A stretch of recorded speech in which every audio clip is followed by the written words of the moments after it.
مان لائے کہے کہ ہمارا رب اللہ ہے، پھر اس پر جم جائیں، ان پر فرشتوں کا نزول ہوتا ہے، نہ کوئی غم کرو نہ خوف، خوشیاں مناؤ جنت کی جس کا تم سے وعدہ کیا گیا تھا۔ اللہ کی ربوبیت پر اطمینان جب انسان کو ہو جاتا، میرا رب اللہ ہے، ربی اللہ، انسان کے لیے نہ کوئی کھٹکا، نہ کوئی خطرہ، نہ کوئی خوف، نہ کوئی حزن۔ جو کچھ ہو رہا ہے کس کے اذن سے ہو رہا ہے؟ اللہ کے اذن سے۔ اللہ کے اذن کے بغیر پتا تک نہیں ہلتا۔ یہ کوئی اندھا بہرا مادہ نہیں ہے جس سے مجھے کوئی خوف ہو۔ اندھا بھینسا چلا رہا ہو اس سے تو ڈرنے کا ہر انسان کو ڈرنا چاہیے، نہ معلوم کس کو ٹکر مار دے، لیکن نہیں، اس کائنات کو چلانے والا ایک سمیع و بصیر خدا ہے۔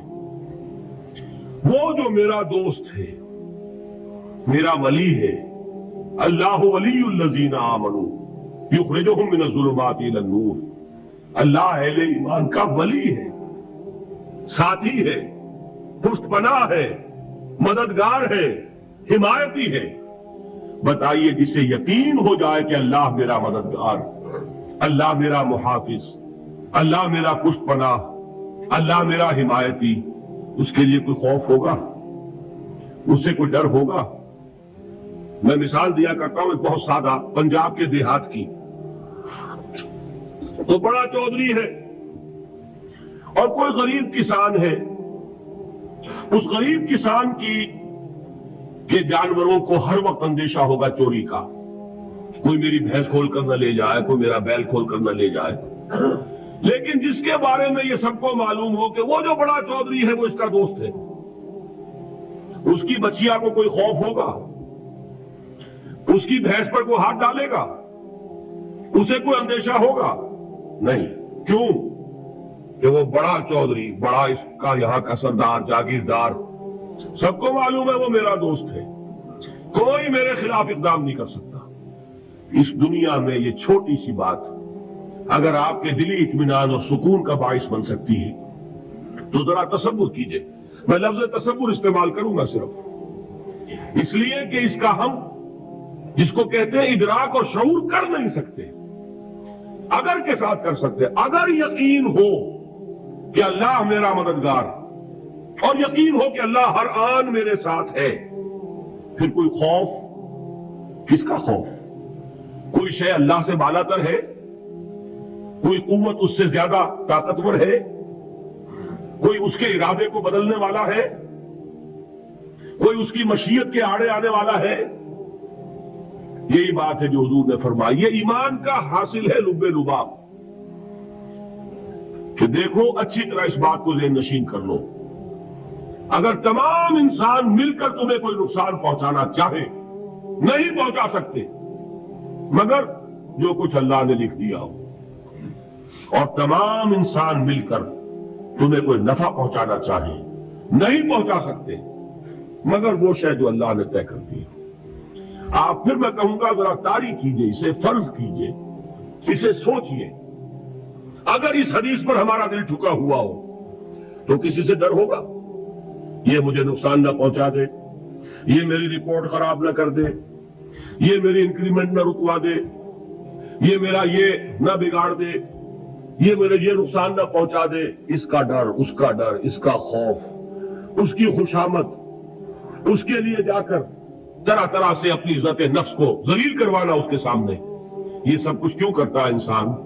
جب سمجھتا ہے کہ اس کے ہاتھ میں میرا کوئی نفع ہے، اس کے ہاتھ میں میرے لیے کوئی ضرر ہے، یہ مجھے کوئی گزن پہنچا سکتا ہے، یہ مجھے کوئی نقصان پہنچا سکتا ہے، یہ میرے کوئی کام بنا سکتا ہے، یہ میری کوئی ضرورت پوری کر سکتا ہے، اسی کا نام شرک ہے۔ جہاں آپ نے یہ سمجھا کہ غیر اللہ کے اندر کوئی طاقت موجود ہے وہی شرک ہے۔ بتوں سے تجھ کو امید خدا سے نومیدی، مجھے بتا تو صحیح اور کافری کیا ہے؟ شرک تو یہ ہے جس پر بھی تمہیں یہ خیال ہے کلمہ ہے، یہ کلمہ سوم لا حول ولا قوت الا باللہ، ذرا اس پر دل کو کبھی اگر آپ تصور کریں، پھر فرض کریں، دل ٹھک جائے اس پر، کوئی طاقت نہیں۔ یہی بات تھی جو شیخ عبد القادر جیلانی رحمت اللہ علیہ نے اپنی وصیت میں اپنے بچے سے کہی. 11ویں دینے والے ہیں، لیکن حضرت شیخ عبد القادر جیلانی کی وصیت اور تعلیمات کو کتنے لوگ ہیں جانتے ہو؟ یہ جن مقامات تک پہنچے ہیں وہ کس چیز کی بدولت پہنچے؟ انہوں نے جو پیغام دیا وہ کیا تھا؟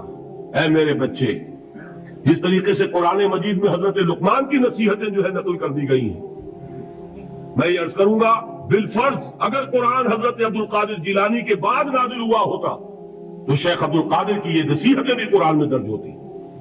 اتنی اونچی نصیحتیں ہیں. اے میرے بچے، اس حقیقت کو ذہن نشین کر لے، لا فاعل فی الحقیقت ولا مؤثر الا اللہ. اس کائنات میں نہ کوئی فاعل حقیقی ہے نہ مؤثر حقیقی ہے سوائے اللہ کے. کسی شے میں کوئی تاثیر نہیں اگر اللہ نہ چاہے.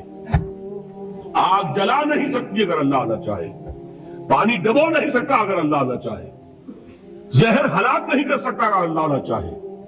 کوئی چیز فائدہ نہیں پہنچا سکتی اگر اللہ نہ چاہے. تو در در پہ کیوں سر جھکاتے ہو؟ در در پر کیوں جبیں سائی کرتے ہو؟ سب کے سامنے کیوں ہاتھ پھیلاتے ہو؟ ایک اللہ سے مانگو، ایک اللہ کے سامنے زمین پر اپنی جبین رکھو. لا فاعل فی الحقیقت ولا مؤثر الا اللہ. نظر آتا ہے ہمیں کہ پانی پیاس بجھا دیتا ہے.